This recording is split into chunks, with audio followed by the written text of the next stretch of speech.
So, our dear commander-in-chief might have dementia. Yes, according to Blessed Geza, who dropped the mic like a man with nothing to lose. Mnangagwa has been medically diagnosed with dementia. And honestly, it explains a lot. The blinking, the dazed pauses, the wild off-script rambles. Suddenly, it's not bad leadership. It's a medical condition. But hold that thought. We are not doctors here at Zimwaves TV. We are just humble patriots who read the Constitution better than ZANU-PF reads the room. Now, before you break into song and start printing #FreeZimbabwe t-shirts, let's talk impeachment. Yes, the legal way to remove a president without a bullet or a bayonet. Section 97 of Zimbabwe's constitution is the closest thing we have to Holy Scripture in these dark times.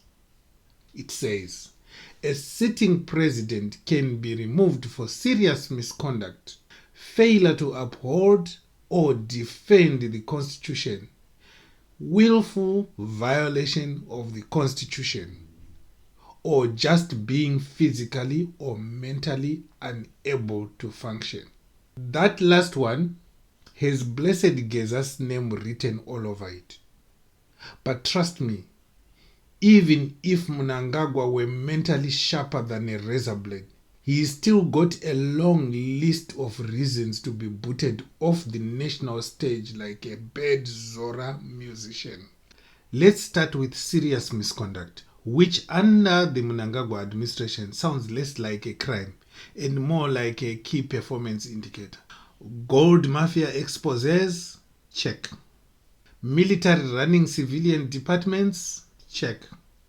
Crony capitalism, secret contracts, missing billions, sugar-coated propaganda and violence as public policy? Oh, we are not in a government, folks. We are in a Netflix crime thriller that never ends. Only difference is no one ever gets arrested, except the journalist, of course. But maybe you think he's just made a few mistakes. Fine. Let's talk about the next one. Failure to uphold the Constitution. This is the presidential version of you only had one job to do. The Constitution says you must protect freedoms. Mnangagwa says only on weekends and never in an election season. It says you must be accountable. Mnangagwa says, I'll be accountable to my Chinese investors, not your peasants. Under his watch, elections have become theater. The judiciary looks like the party's legal desk, and parliament has been reduced to a standing ovation factory. At this point, even the constitution is filing for asylum. You're still not convinced? Alright, let's open the chapter on willful violation of the Constitution. This is the legal term for I knew it was illegal, but I did it anyway because I am untouchable. This is Mnangagwa's masterpiece. Court orders are optional. Human rights are seasonal. And the law, that's just a decorative piece on government letterheads. The man signs off on lawfare like he's ordering pizza. And when he talks about democracy, it sounds like someone explaining marriage on their 5th divorce. He tells judges what to say, what judgment to give. Have you ever noticed that these days the judges act so funny? They delay judgments, even simple judgments like bail hearings. And what will they be doing in the background? Of course, consulting with the president. Yeah, with the politicians. Yeah, with the Chief Justice, who is, as we all know, an unconstitutionally elected judge. And then there is the Geza grenade, mental incapacity. Now, again, we are not poking fun at health conditions. But when the President of the Republic starts giving speeches like he's reading ingredients of a box of soap, we have to ask the hard questions. If there is truly a medical report diagnosing him with dementia, the Constitution is clear. You are no longer fit to run the country, let alone ruin it. If he can't remember economic plans, names of ministers, or which direction the country is sinking in, maybe it's time he remembered to retire. And like Geza was saying, the cabal around him are taking advantage of this, making him sign deals he wouldn't sign if he was sane. Now, let's say miracle of miracles happen.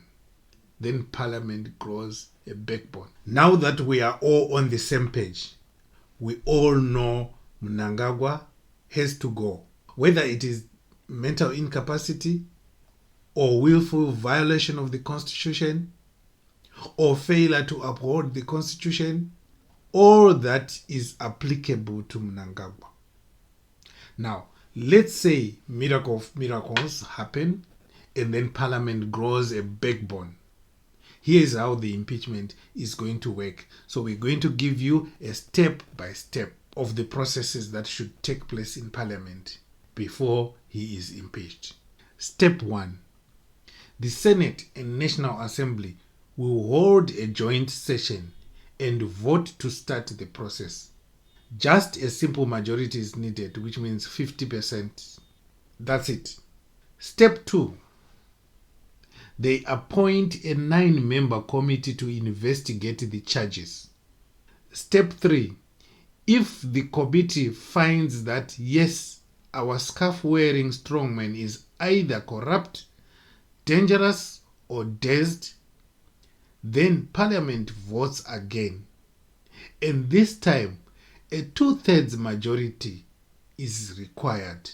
So if 2/3 say, let him go, then just like that, Mnangagwa is impeached faster than Zek can miscount ballots. Of course, in real life, our parliament doesn't impeach presidents. It has never impeached any president. In the last attempt to impeach a president, the president resigned before he was impeached. Our parliament applauds them for breathing. ZANU-PF MPs would rather swallow bees than vote against their boss. But here's the beauty of the law. It doesn't care how many scarves you wear or how many generals you drink tea with. If applied correctly, it can end even the most stubborn of regimes. So yes, Mnangagwa can be impeached, whether it's for running Zimbabwe like a family tuck shop, turning law enforcement into a private militia, or allegedly forgetting where he is mid-speech. The Constitution has receipts. All that's missing is the willpower to use it. And if our leaders won't act, then people must raise their voices louder than ever. Because the only thing more dangerous than a rogue leader is a nation too scared to challenge him.